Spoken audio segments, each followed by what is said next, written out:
Gentlemen, great to see everybody again. Howdy. Except What's for up, you, everyone? apparently. What's up, everybody? Yes, no cam today for me, unfortunately, but I'll be back next week with the cam up. Man, I missed a bunch last week, but we've got a lot to talk about this week. Let's. I really actually want to get right into the beginning of the event that now is going to be running for a while, and touch base a little bit about the Sagas. We are, this is a main we focus on talking about this game, and this is a major part of the game that's a brand new thing, and I would love to get everybody's takes on right away what they think about what we're stepping into, like what this means for the game, what it means for what we're doing right now, and what it means for what we can see in the future, what this could mean for new modes, new ways of buffing characters, and just changing metas up. Maybe Pen? What do you think?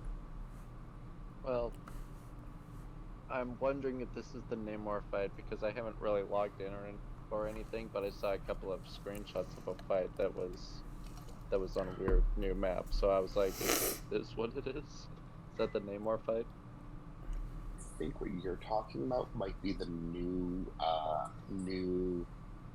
Alliance Wars solo thingy that was talked about today, possibly, which I haven't had a ton of time to do a lot of looking into, but it does seem pretty interesting. No, what I was talking more about is like on this new narrative step. It seems like a story that will be going forward, kind of, not 8.4, not dealing with that, but more, mixing with the war tactics and this buff that's going out right now that's buffing a bunch of champions, and it's just really interesting. It's dealing with the mystic and like what Magic Thief and Magica, I think that's what it's being called. Ex Magica. Ex Magic. Yeah. And so with those two, and how it's we've gone we're getting a comic and all these different aspects of what that can mean for the game going forward, with this new kind of push in or revitalization maybe with the story and how it's going to progress.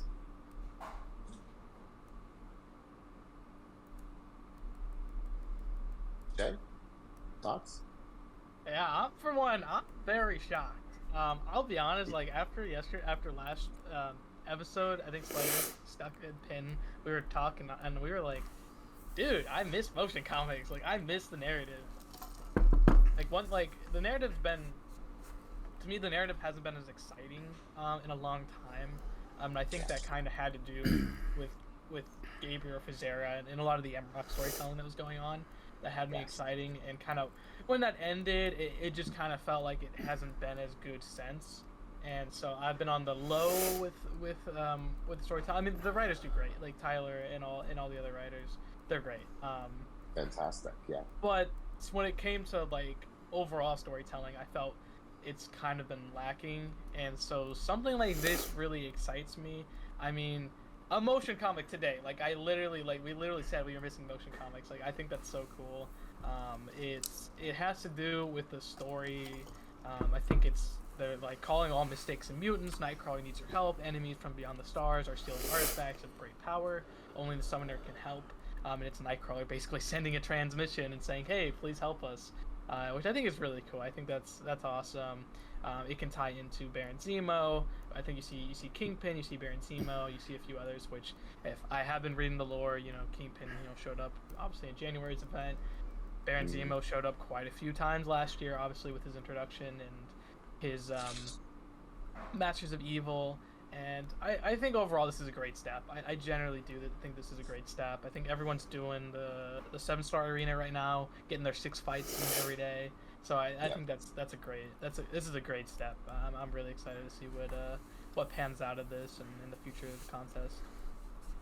On that note, So, Coca, what's your thoughts on the whole aspect? Because Jay mentioned it, with it being really tied to Nightcrawler. Now, not specifically on it being tied to Nightcrawler is the question. More the hyper focus on a specific champion and like the narrative playing off this champion as kind of the star, and then what it means for what it's being available. Like, as Jay said, we're going in, we're doing our arena fights right now, and walking away with these tokens that we're gonna be able to turn in and get a champion that is the star, more or less, of this narrative we're currently going through. And who's to say, like, this is going to be possibly a thing they're going to continue to do. So are we looking at the new, every month you've got or every few months you've got your consistent arena grind that will allow you to go through, and you're slowly picking up 7 stars as even as a free to play by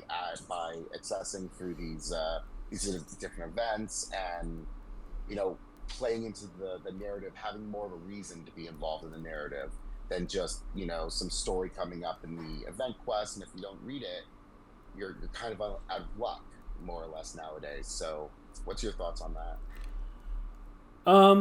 I really like this idea of a content based champ acquisition aspect. I think that's something that is not really been a part of the game, other than like randomly. I mean, I know there's like Labtron if you explore Labyrinth or whatever, but like this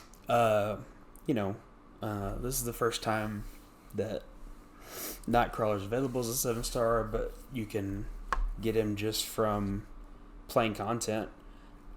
I think that's really cool. It's part of, I think they've been pretty open about the fact that they're trying to move stuff back more towards being content based rather than Yeah, you just talked about that a few minutes ago, right? And so I love that. Like, I think it's cool to have a new 7-star acquisition available that's content based. I haven't seen the motion comic yet because I hadn't really been on the game today, so I didn't realize it was out, so I gotta go check that out. But love that there's a motion comic again. Been missing those. Those are pretty cool. Yes. Yeah, it's very exciting. So it's nice to have that back. I like this whole saga idea. I think it's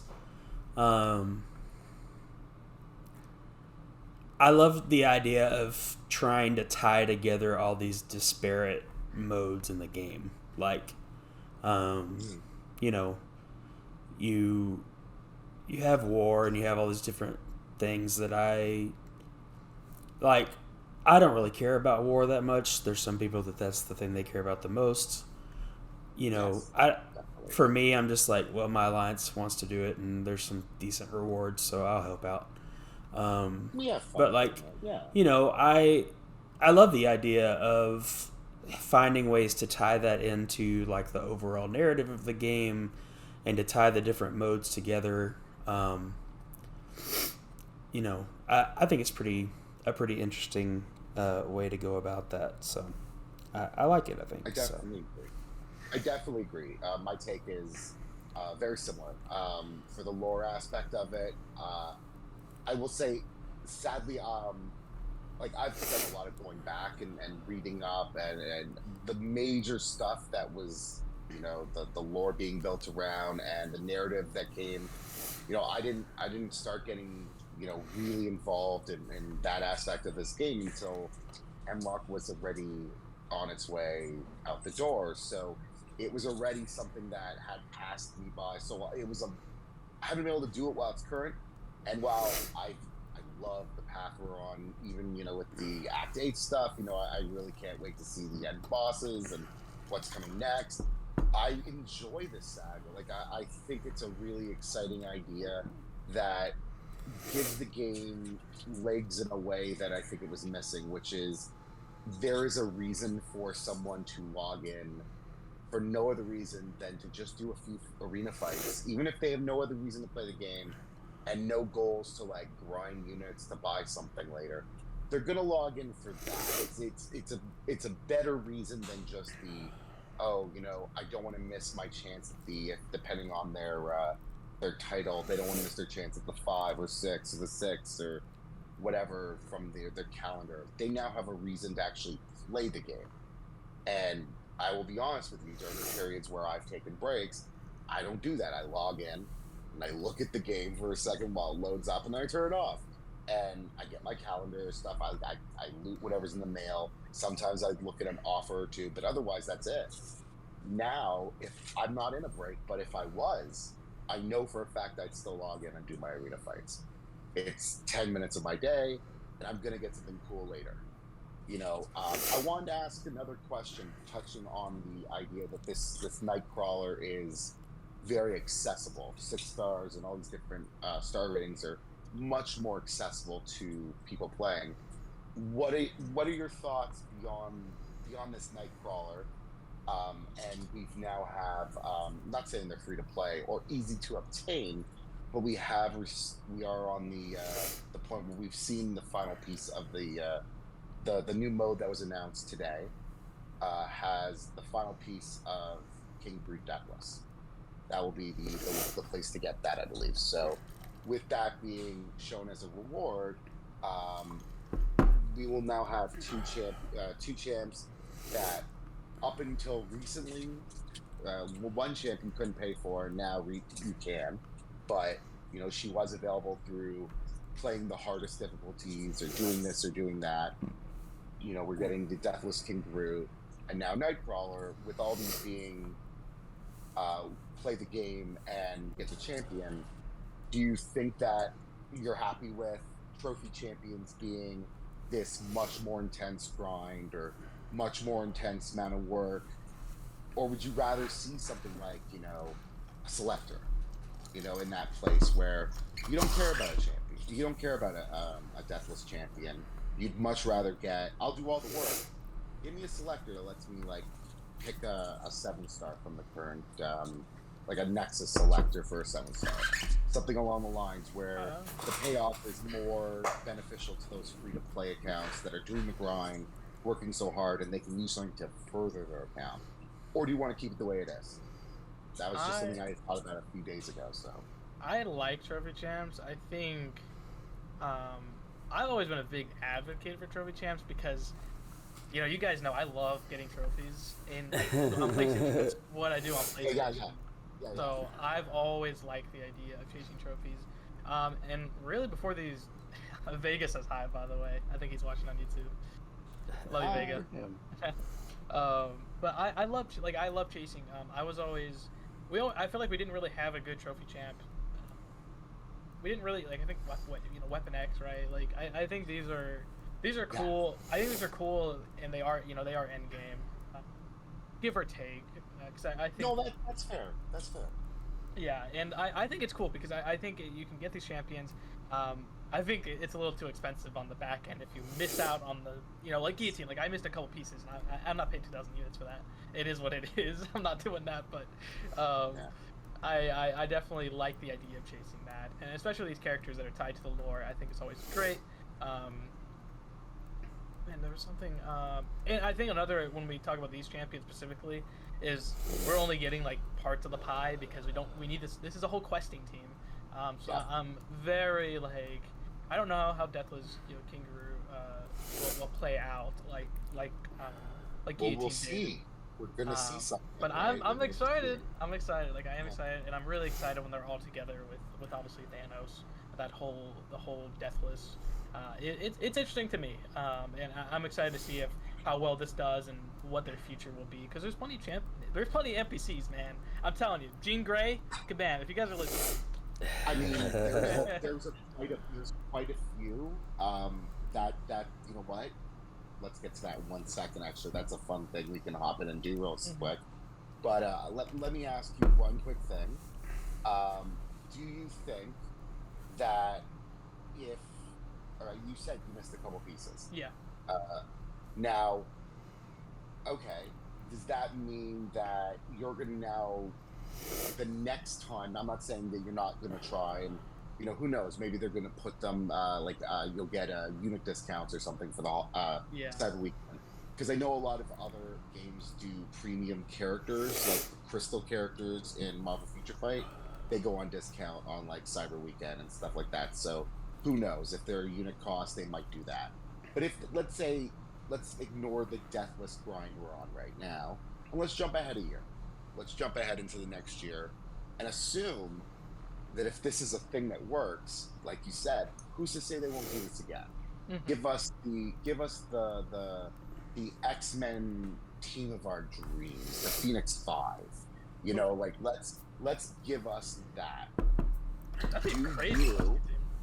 Do you now log in every day and make sure that you get your pieces, push content if that's what you have to do?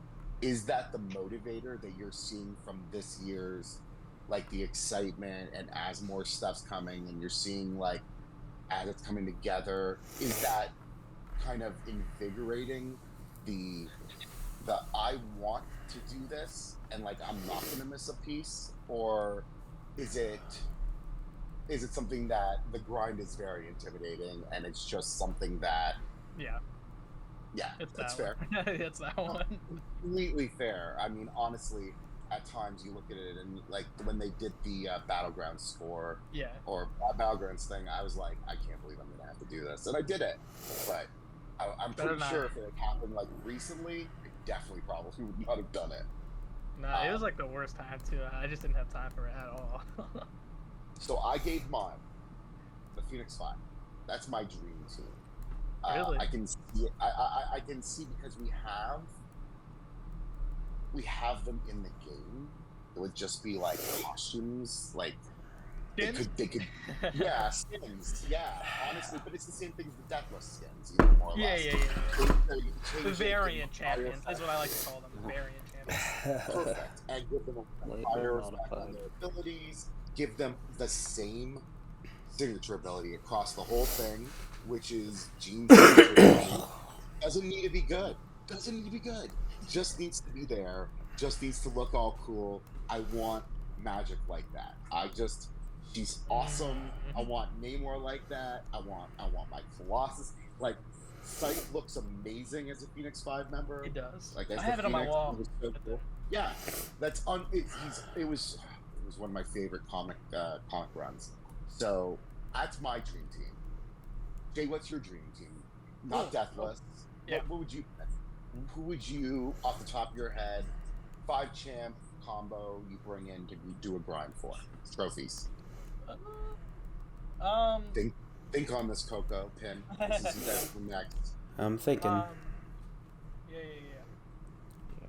Okay, my answer would be, well, it would be the Elders. I think 5 Elder. Like, it sounds overpowered, all right? It is what it is. That's awesome. But the way, like, I think the Elders would be cool, and it doesn't necessarily have to be the Grandmaster, Karina, or the Collector.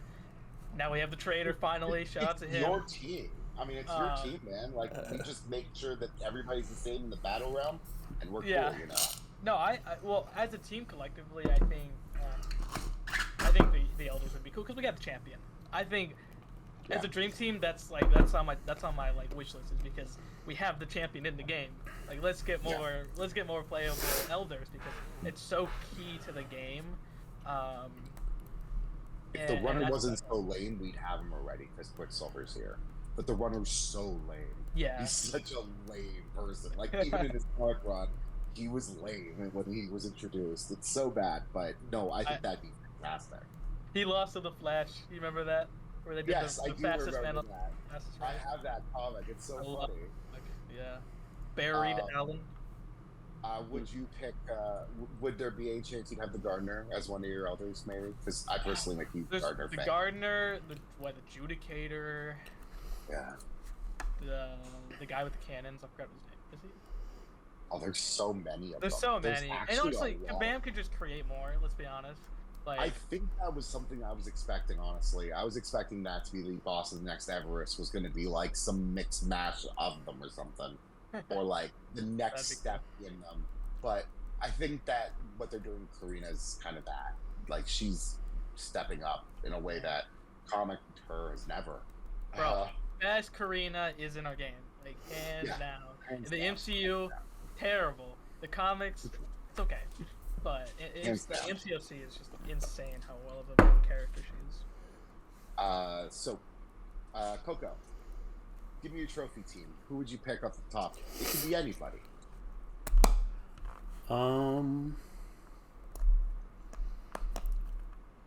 Let's see. Anybody. Any 5 champions? I mean, because it's me, I feel like I gotta go Thunderbolts. Oh, that's great. Okay. Yeah. Like, Yeah. Like a Techno. Thunderbolt run. Yeah, like Oh, yeah. Techno, Songbird, Mach 5, Jolt. you know, some, what's his name? I just went blank on what his name is. That's Jolt. We were counting it. What is his name? Atlas. That's the name I was trying to find. Oh, Either that or like the Imperial Guard, like Shi'ar Imperial Guard, like Lalandra and Smasher. There's all those. you could all get those a cool. lot of really cool ones. Yeah. Yeah. The first one that popped in my head, half of them are already in the game technically. Yeah. But Dark Avengers was the first thing. Exist. Dark I knew Avengers someone was had the said first. Was the first thing I thought. Yeah.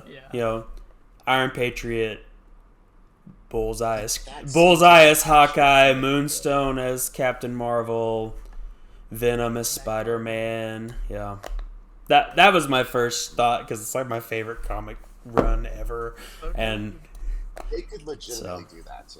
Yeah, Like, they that- really- oh yeah, they that could for be sure. Brought in. Hey, do you have a top 5 that you would put in? Problem is reducing it down to 5 from 6. But I was thinking, because like, remember what was it back in 2019 or 18, whenever the event was, where basically we had like this full Avengers event, and like all the basic Avengers had like this slight node buff or whatever it was that they had for the event. It was when Infinity War came out, right? Yeah, Infinity War and Endgame. That's what I thought it was. Yeah. Yeah. That's what I was gonna Yeah. That's still probably my favorite thing that's ever been done in this game. It was so much fun. Dude. Oh, Yeah, so I was thinking like one of the, like 5 out of the 6 Avengers, like I don't know, Black Widow, Hawkeye, Captain America, Iron Man, and Hulk Iron Man because could be he's left the out. last one on Earth. Like Or 5 you of those make just being Natasha and Clint a dual champ. yeah, that'd be cool. Yeah. Ooh. Yeah, I like that. I like that. yeah. There's some. I was Oh, that's another fun one. You could do the Runaways. Yeah, Ooh. that's a good one. I was gonna say something else, a different team that we don't. Oh, the rest of the Legion of Monsters. Yeah, Legion of Monsters would be fun. Yeah. or New Warriors would be fun. I've had a couple. Like there's The what's Hellions. the Russian team? So I would really. Oh, like Missouri. The Winter Guard. Winter I want Guard, the yeah. skin for all I the, think is their name. The people who are Guardians, but never acknowledged as Guardians. So I want like Oh yeah. Ace Knight, Agent Venom. Mm-hmm. I want Guardian Tony. Oh, yeah. I want Guardians Kitty. I want these characters introduced as like, you know, the other Guardians, and they could all just like again, you know, give them a skin, give them a slight variation here and there. Either that or I want Pirate Kitty finally. Put her in the game. Hey, she's Yeah. in the motion Already. comic. Yeah. I mean, honestly, I want to ask one last question before we move on into some in-game stuff. Do you think, now this is something that was said by mistake. If you could see me, the quotations are up. I don't know if it was mistake or just to see if how we were going to respond. And I have all the love for anybody running that social media. This is not any heat on them or anything like that. Hey, they are awesome. I Wasn't am that personally I'm personally extremely interested in skins. I think Are you? yes, I think not for the not to spend money on. I think it would be one of the coolest reward structures they can implement. Get rid of emotes, give skins. I would play Battlegrounds for that. I would. And if you want, I don't think they need to have anything else. Just a visual thing, not even major. Yeah. Just as little as they need to change, to just give it different, make it look different. Our team don't mess, and it'll always look amazing. Dude, Marvel Ultimate Alliance, man. Who did it first? Yeah, no kidding. Ultimate Alliance, baby. I think that's a great idea. I think skins was talked about like 2015, I think. They've been on the top for a while. Yeah, and like back then, like it just didn't work for the game. That's why we got variant champions. That's why we got 2 Cyclopses. That's why we got 2 Daredevils. It just didn't work. And I think they're probably, maybe I don't know if I trust that tweet specifically. It might have just been a copy and paste, personally. But I don't know. I'm on the fence. It just depends on how you do skins, because like. I think the visual identity of characters are so cool, and to see these skins that you're like, oh, I never thought, Shadowland Daredevil, I didn't, he's never going to be a character by himself, but maybe he could be a great skin, and to show off that, and I think that's a great idea, because I love Marvel Ultimate Alliance, MUA, and I think that would be a great. I think Future Fighter does that too, I believe. Future Fight, actually, that's the one thing you don't want to go into. So before any talk on skins, let's say there's skins which are purely cosmetic. Yes. And the equivalent of emotes. What Marvel Future Fight does is it's one of their advancements. Yeah. So their uniforms have additional effects, and on top of that, you have to rank. Having uniform lets you rank the uniform, which gives you more stats that you can then send to your characters, which only get higher if the character, because their other uniforms from other characters will unlock different bonuses on different uniforms for other characters. So you want them all at max rank, so everybody gets the most. And it becomes like gear, basically. Yeah, we want nothing to do with that. We want nothing to do with that. Absolutely not. But purely cosmetic, like skins of something is never going to come to the game as its own character, I see no problem with. Like, give me Jessica Jones. I love the jacket, but I just want to kind of point out that like the exact look we have.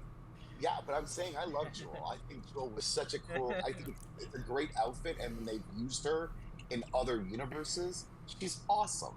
Like, Jewel is great in other, like, variant of Jewel would be fantastic, because she's great. I love the Netflix part when they, like, show the suit. She's like, I'm not wearing that. Yeah. I mean, it's, I love Jessica, and I love her as she is, and she does not need to change, and I do not need the outfit, but I think it'd be cool to be able to do that, or to throw on the armored Spidey suit. Let's go way back in the day. Let's bring up the old animated, X-Men 97's coming out, so let's talk about the old Spider-Man animated series. Let's go all the way to the mini Spider-Man at the end of it, and you get that old school metal armored Spidey, and I don't know if you guys know, but that suit didn't actually work very well, and it actually broke immediately in the comics when used. You talking about the Mark III? Is that the one that's silver? Yeah. Do you I have remember that when that happens? Because it just goes, and it just freezes up or whatever. It doesn't work. Yeah, it's fantastic. But I would love for that to be the skin for my OG Spidey. Yeah. That'd be awesome. Or it's Big Day. A million different things that I would love to do, and I can see why it could be problematic. But if they're looking for a way to monetize, I feel like it's the least predatory as they can go.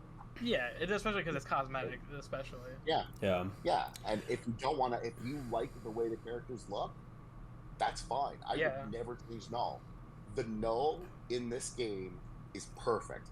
The only thing I'd ever want is maybe wings, like big wings, but I don't need it. He's perfect. So that's my feelings, and I expect that skins Comic probably gore? will not. Yeah, I expect skins won't Yeah. actually make their way here anytime soon, but I just think Yeah. it's interesting to talk about. For sure. Comic gore, also known as we Meijin Buu. No. so we had a fantastic new. I'm going to say Defender because the actual designer has explicitly stated Defender first and foremost.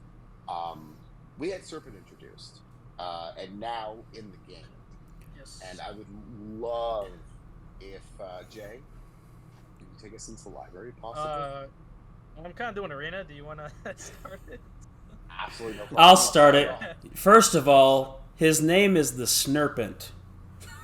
And that is what he shall stay. It is now referred to as the Snerpent. Just continue snarping around. Now, Knull Borson, he's a bad guy. He's a grumpy man. He wasn't always that way. No, not always that way, but we're talking about Odin's brother here, and The real Loki.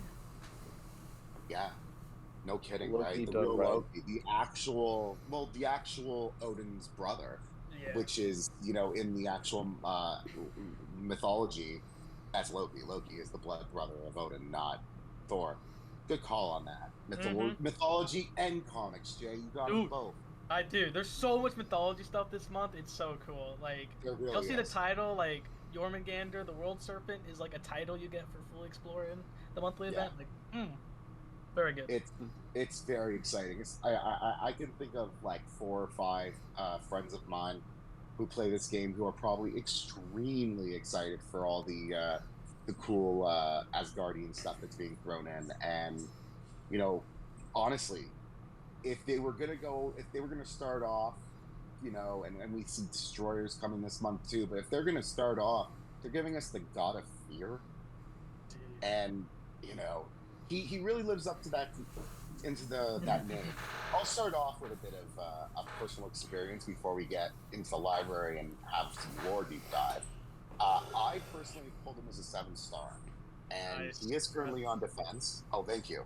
And I wanted the 6-star as soon as I saw he was going to be coming out.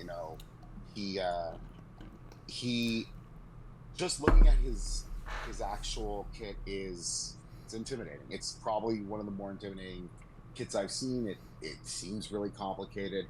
It's not really complicated, but it's kind of complicated. It's knowing how to counter him can be a bit of an issue, and he will need to have counters really figured out. There are definitely a lot of champs that are going to be able to take him down, no doubt, if you go in there dedicated. But in war, with nodes, battlegrounds, he's going to be trouble. I've already actually put out a tweet, and I will say it again in the podcast.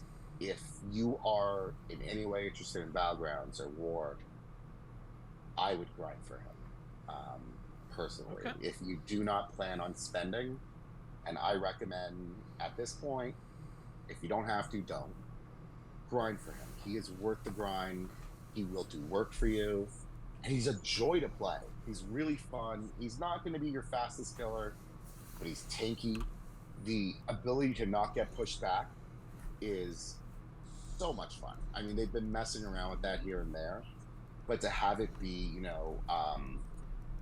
defensively able to turn into an offensive thing because you're stuck up in the face, and then having him as your defender and just really messing people up with that. Now, I will recommend, if you got the 6-star and you can awaken him, do that, stick him up, and stick him out on defense and BGs and stuff, and you will get some kills. He's fantastic. Probably best defender I've seen in this game in a long time. So that's personally my experience. I have a bit of content I'll throw out on Twitter, and maybe I can get some stuff and I'll send it over to Coco or something, or Jay, and they can put it somewhere. But it is it's my favorite defender / possibly favorite champion so far that we'll probably see this year, even, because I'm in love with him. But yeah, that's my personal take. Coco, have you had an opportunity to test them out at all? No, I haven't played around with Serpent yet. Just because I've been kind of detached from Absolutely. reality. But I Absolutely. watched the deep dives and immediately freaked out. And DLL was like, "Go read the notes," and I was like, "Okay." And I went and read them. I was like, "Oh, okay, it's not as terrible as it sounds." But at the same time, gonna be a pain on defense for sure. It's gonna suck. But also, it looks like he's gonna be a lot of fun to play. Has new mechanics that are brand new to the game. With I think it's called inexorable or something like that, where he can't be pushed back, like when someone hits into your block, you know how it usually like nudges them back. Like when he has inexorable, you can't do that to him. I say no to that. And then like I know in the dev notes it said like when you're fighting him, you want to kind of pin him against the wall, but like his playstyle is best played as pinning people against the far wall and like laying the attack on them. I haven't had a chance to actually try that out yet, but often too. yeah. So his specials are unblockable most of the time, and you also can't dex them. So, which is the part that freaked me out. But the first hit of both of them is a physical hit. So if you avoid that, then you can block the projectiles that you're not allowed to dex. But he'll take a few attempts and then people will start understanding how to fight him. But he's but again, that means that you have to block them because you can't dex them. You know, so I mean that requires you to take chip damage against his specials and stuff. And so, you know. So I think he's going to be a real pain on defense, but he sounds like he's going to be really fun to play offensively. Just has some really cool mechanics and stuff that I'm looking forward to trying out. So, yeah, I mean, I was not expecting to get him. Like, you know, you never know where they're going to go. And we have all these, you know, all these comic events, and I wasn't expecting Fear itself, especially in, you know, March. Like, if it was October, I'd be like, oh, they're doing Fear itself. That makes sense. But, like, randomly in March, I was not expecting, you know. But it totally... October, then?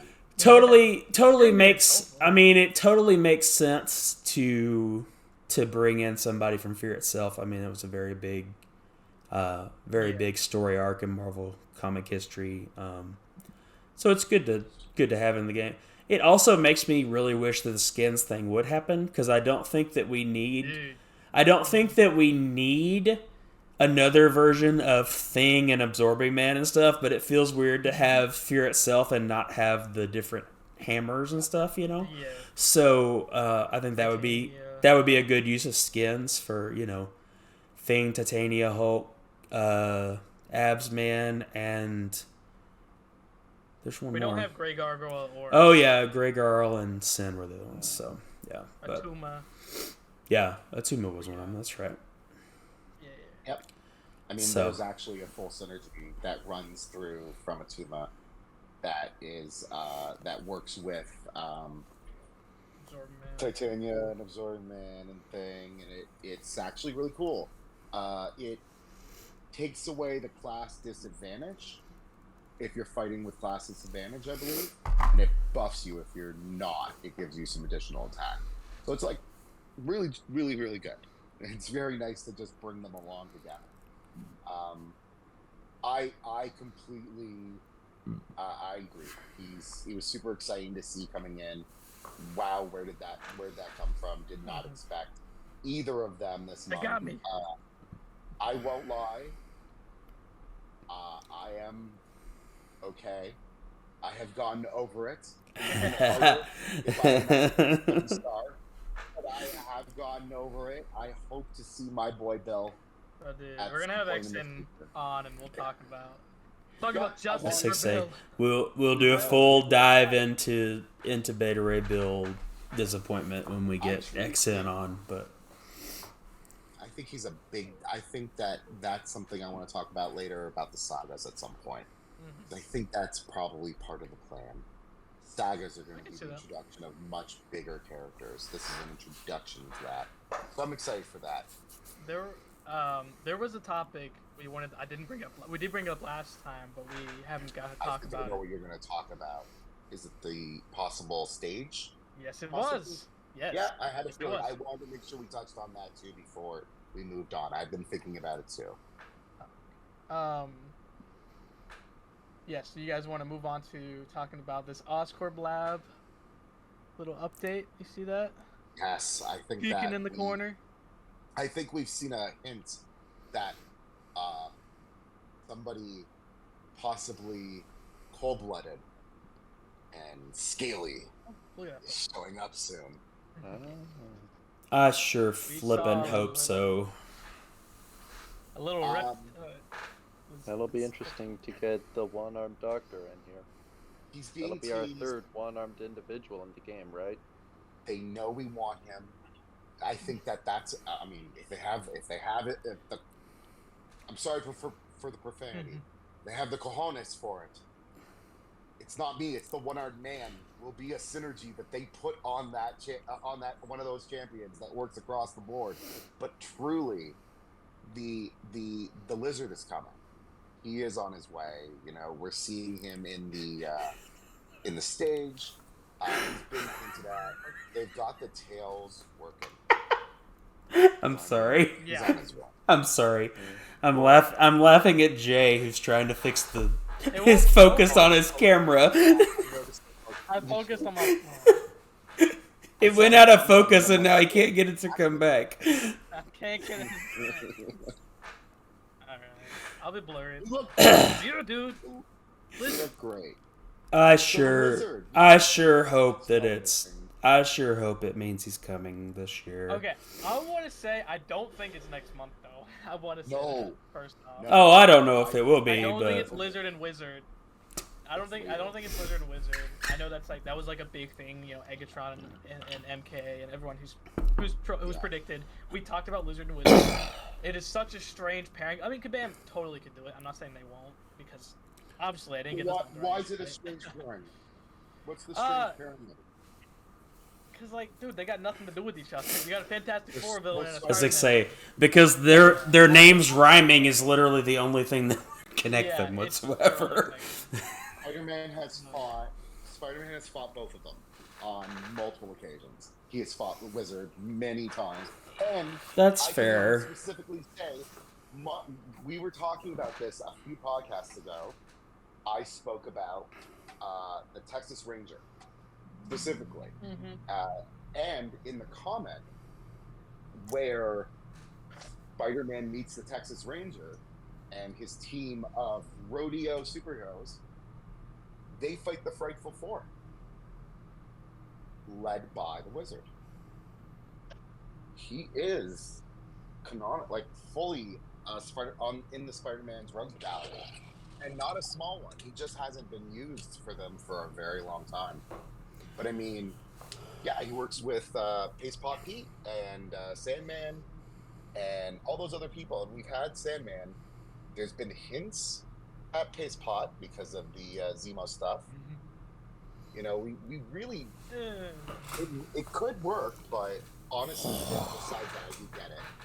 They don't fit together beyond that. Beyond they're both smart. Yeah. I mean, the Spider-Man's a good shout, for sure. He has fought Spider-Man several times. I think Wizard is a cool character. He was actually in Ultimate Lines too, working for Barda Bandung. I forgot her name. You know what I'm talking about. But or Lucia Bund. Lucia, yeah. Yeah. And I don't know. Like I definitely could see. I think Wizard was on my predictions a couple years ago when they were teasing a Fantastic Four villain. And he was on my radar then. Right now, I believe he's fighting Scarlet Witch in the comics. So, maybe that will tie into these comics. We're in a saga right now dealing with magic. So, yeah, I mean, like, I think Spider-Mans are more prevalent. I think that's one thing. Is like Spider-Punk, obviously, with how freaking popular that dude is. But I think even if Lizard doesn't come next month, he's coming at some point, regardless. Like they may have said that. They might have said that before, but they said that Scorpion just outbeat Lizard just by a little bit, and they chose Scorpion over Lizard, and that's why we got Scorpion. So I definitely see we got a model in game. I mean, we also got a Surtur model and a couple other characters in the background fighting stages, but I think Lizard's definitely likely because he fits more into an actual champion with a full kit, and there's all sorts of stuff that they could do in the science class, of course. Speaking of character models, I just remembered, Sentinel. He's essentially like downsized entirely. If you've paid attention to that one stage in like the jungle, I think. Yeah, the Savage Land.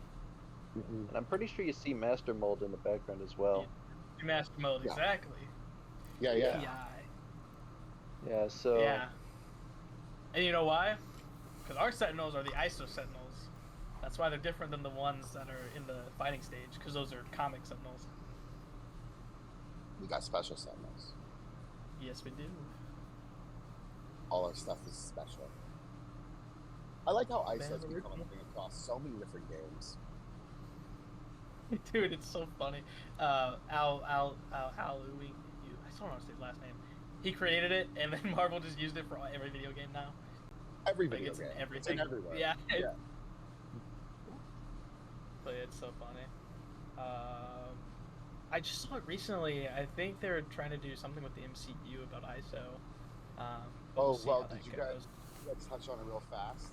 There was some, I don't know if it's real. I'm not spreading anything fake, but I did see that they said they are not pushing ahead with riskier movies. So apparently we won't be seeing another Ant-Man movie or Captain Marvel movie. They're going to be sticking to more guaranteed out of the Parkers. Big names and like the ones that like everybody's screaming for. Personally, that doesn't make me more excited to hear. Like it bums me out. Yeah, because I don't think that's the problem with these movies. It's that they're trying to pump out 1,000 movies at a time. Yeah. Just make it out. And Bob? Creative decision differences as well, because like even with Avatar, like the original creators were a part of that project, and they left over creative differences. All these companies are not just pushing them out, but they are trying to take control of the stories themselves instead of letting the writers be writers. Well, Tiger. I will defend Avatar. I will defend The Last Airbender live action. Like my family's watching it right now, and it's so good. You're talking about that Avatar. Yeah, he's talking about it. That's exciting. I didn't know which Avatar he was talking about, but yeah, he said Avatar, and it's like the blue people. Yeah, I was like, Cameron left his own project. When did that happen? He's making well, I read today on Twitter that the guy that was the creator of this new X-Men '97 got fired. Like as soon as he finished doing rewrites. Like I'm like, what? I'm like, it's not even out yet, and they already fired the guy. Like, what the crap? I'm a little. We don't know why. We don't know why. And abruptly fired. I'm gonna wait on this. I'm a little scared to know why. Yes, I'm a little scared to know why. And it has nothing to do with. Yes, there is.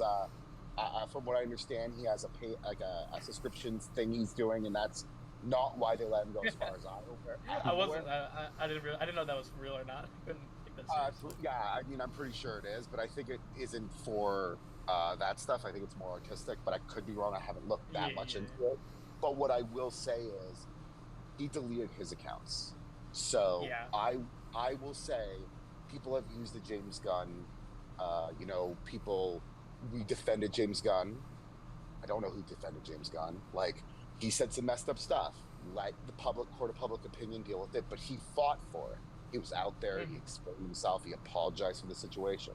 This person disappeared off the face of the earth. So what I'm going to say is I'm going to wait to hear what happened. And I'm not going to just jump to the fence in a very weird situation. I'm really concerned on both ends. And that's where I'll stand on it. On both sides of it, I don't like what's happened. But we'll see what happened. I'm excited for the show.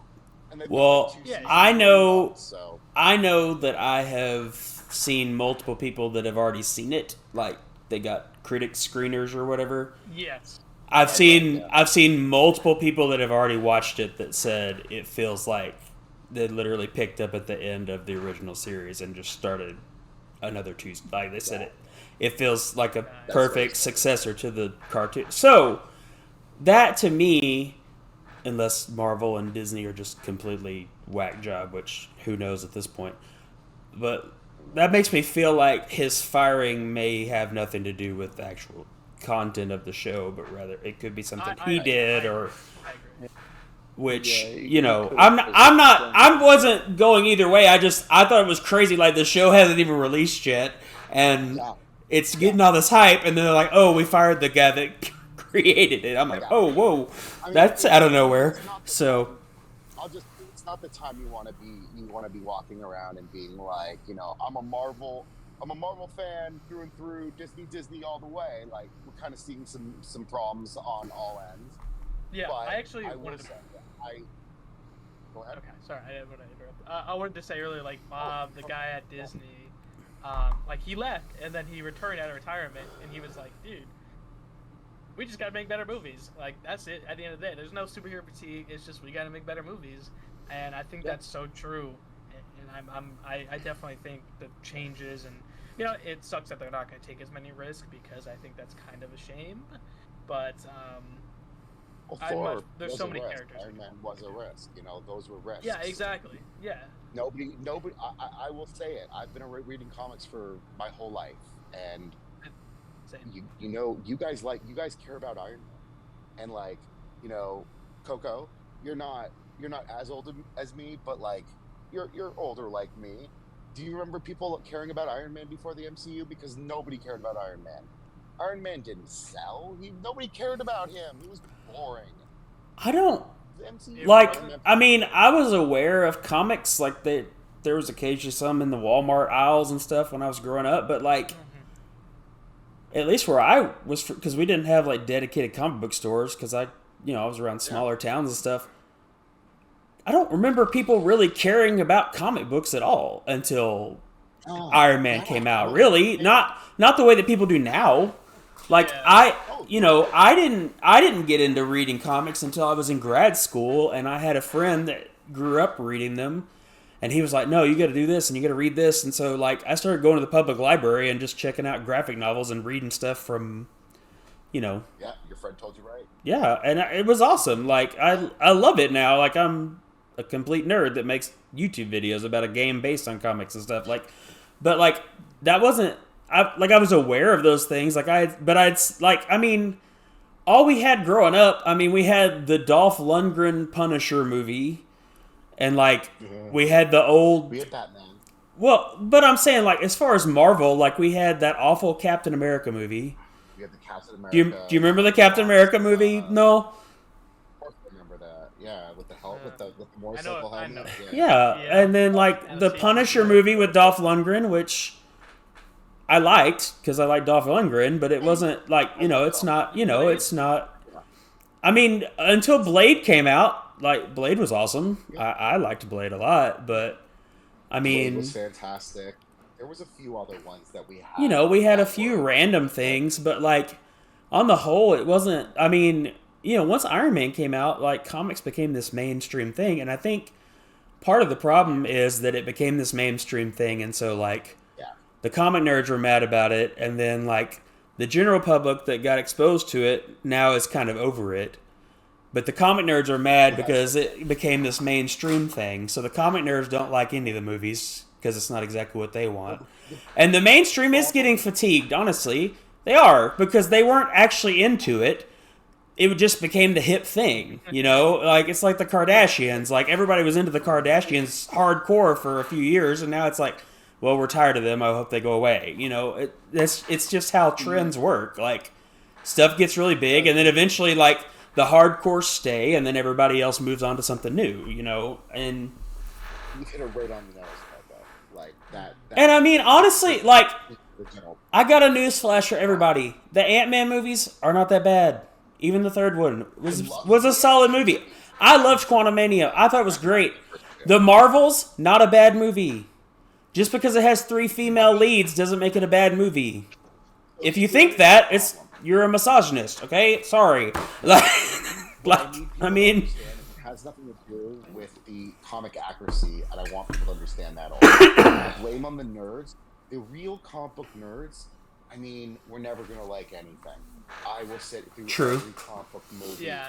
And sit there you go to the end of the comics. Like, have you seen where like the comic editors they like respond to people's hate mail at the end of comics? yes. Like Stan Soapbox and so. Yeah, I love reading those old letters from Stan Lee to readers and stuff. They're like, I've complained with everything, but what I have done is appreciate the attempt by these studios and actually the improvements, because I'm going to say something. If you want to talk about the nerds getting angry, man, we were angry with leather suits, and they made fun of us in the movie, and now they're giving him the yellow suit in Deadpool. But they literally made fun of the fact we were sitting there going, this doesn't look like the comics. And they're like, what? You want it to be leather, yellow leather or something? And it's like, you mean you want to look like the comics? Like, Fox made fun of us. Then you had Iron Man come out, and everything looked like the comics. They acted like the comics, more or less. The relationships, the character names, the looks. You know, we've had the good for a long time. And then you're right, there is this fatigue, but you know, people wanted to be everything, and this is just movies, and people are making movies, and you know, there's only so many superhero movies you can tell until people want to start telling a story that's more than just good guy fights bad guy. Here's the problem. The average comic fan, we want good guy fights bad guy. Give me a good story around that. Give me an interesting new take on that. And then you get into budget and all that. So the comic medium is necessary because that's how you tell these huge stories. You can't do Endgame and Infinity War in every single individual movie. It doesn't work. Yeah. You need 10, 15 years to build into these stories. And that's why the DCU didn't work. It's not because they didn't give Snyder a chance. It's not because of this, not because of that. It's because they tried to jump ahead. Well, they didn't want to get compared to Marvel, and they didn't want to look like they were copying Marvel, but what Marvel did worked. And the reason it worked is because you were invested in all the different characters before they came together as a team. Yeah. And it doesn't work if you do it backwards. Like, you can't introduce the big epic team up and then go, hey, here, find out where all these guys came from. It's like, but we already saw the result. Like, we don't need to see the origin now because they're already established as this team that can destroy anything. Like, it just doesn't work the same. Like, you get a couple of movies out for a couple of the big guys on the team. Then for the other smaller characters, you have the team up movie, which you replace the director halfway through. Everybody hates it. Then you get a really good solo movie, and then a few years later, you get a. This is why I'm worried about. This is why I'm worried about the Thunderbolts movie.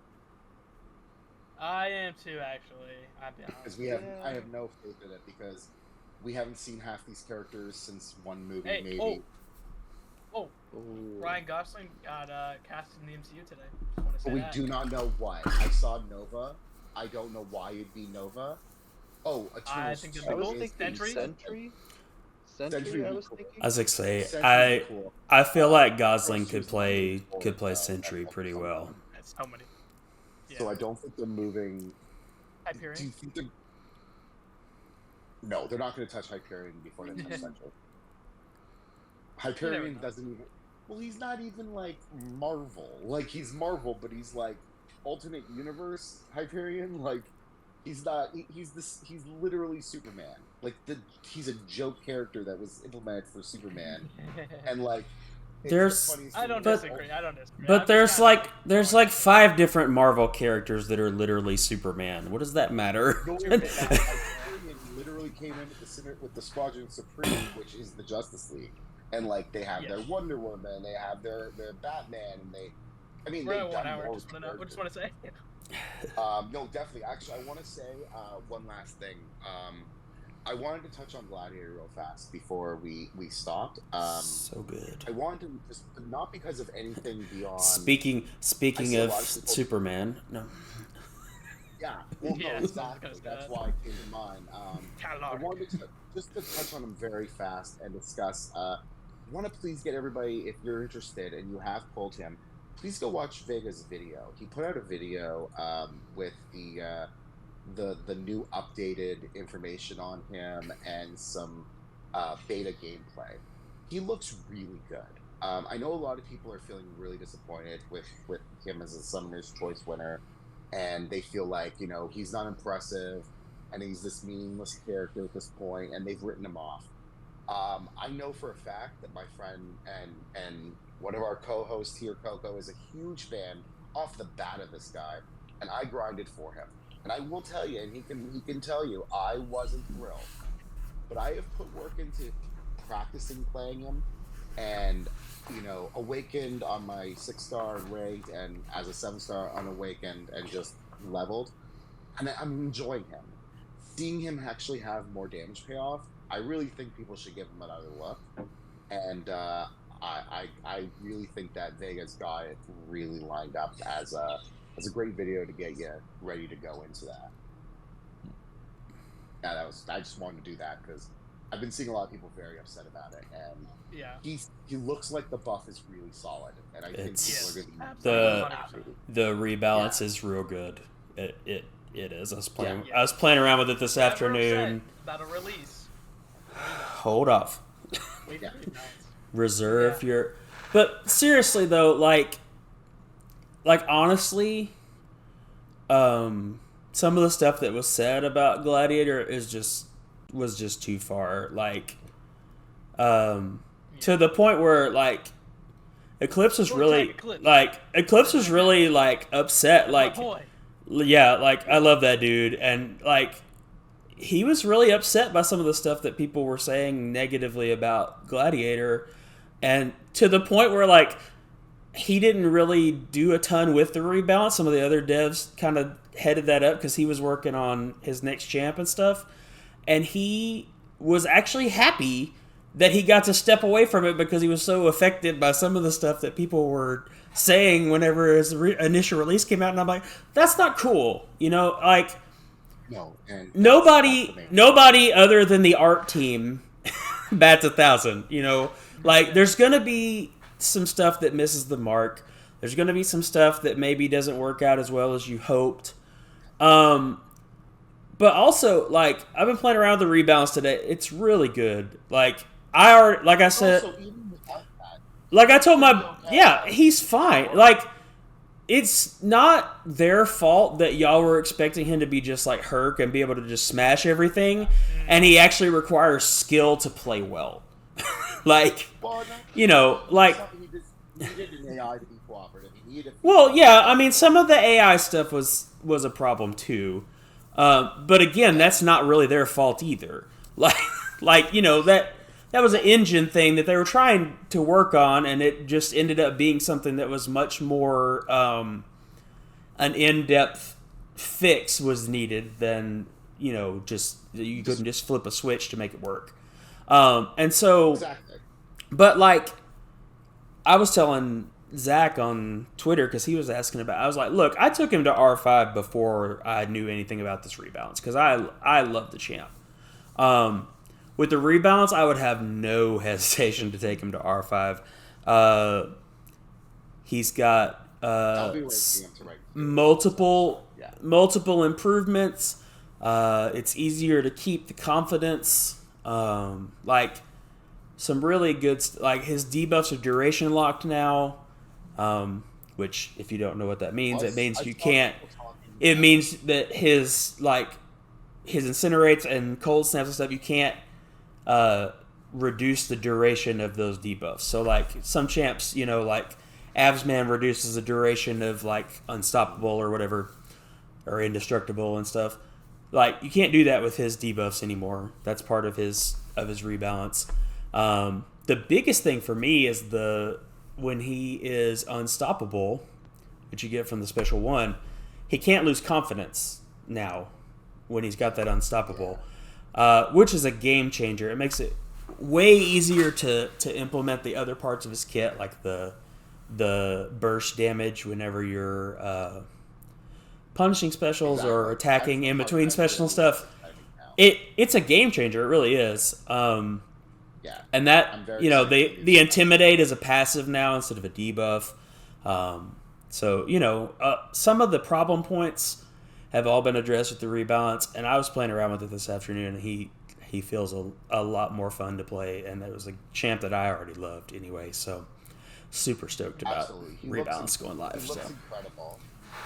But I really want to just stress one last thing here, and this is something that I've been vocal about before in my presence in Twitter, and I'm going to continue to be. The people making these, you may like how some person designs champions over and over. Like, we've all spoken about what a big fan we are of DLL, and I will say, currently it's the only one batting 1,000% and don't miss, and I think that most people would agree. But what I will say is, everybody designing these champions is doing their best job to try to make a fun champion. Nobody wants to have to go back and work on something they've worked on.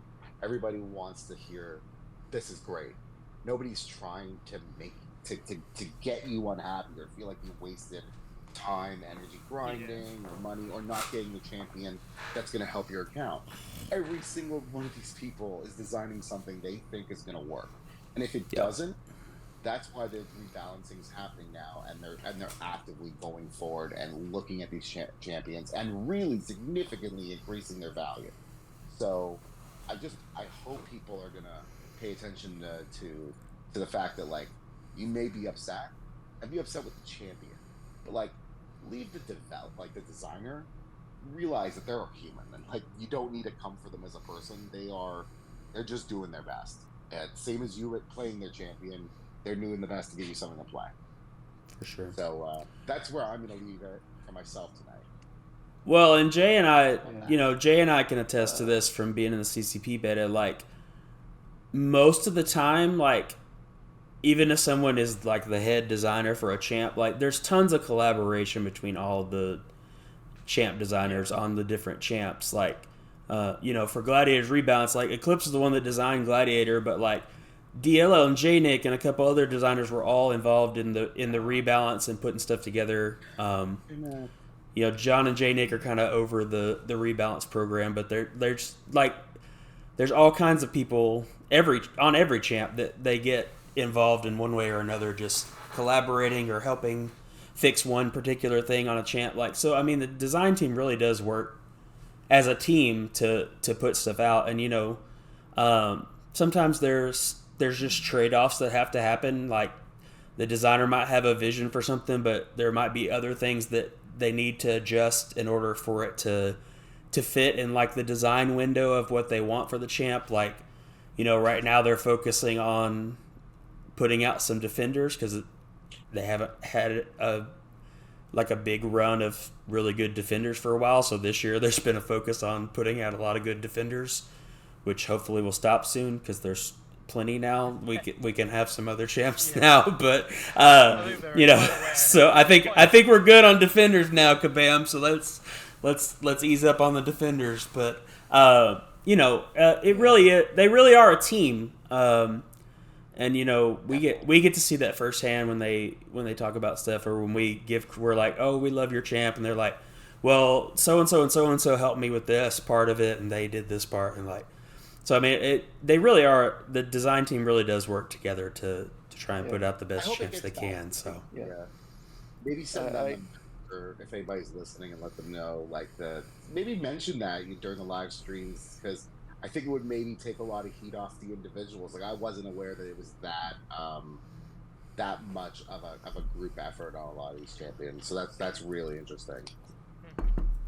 Yeah, well, maybe it was like that. It was like, it wasn't just this one designer. It was like this whole team of 3, 4. It's really cool to see. Yeah, I'd like to say 2 things. Like, what was it?